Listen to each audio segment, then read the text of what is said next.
How to fix this tweet might include sensitive content on Twitter. Hello and welcome to our channel. In this tutorial, I'm going to show you how you can turn on or off this tweet might include sensitive content on your Twitter.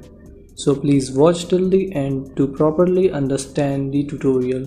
And if you find this video useful, please give it a thumbs up and subscribe to be notified when we upload new videos. So without any further ado, let's get started.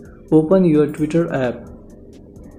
Then in the top left corner, tap on your profile.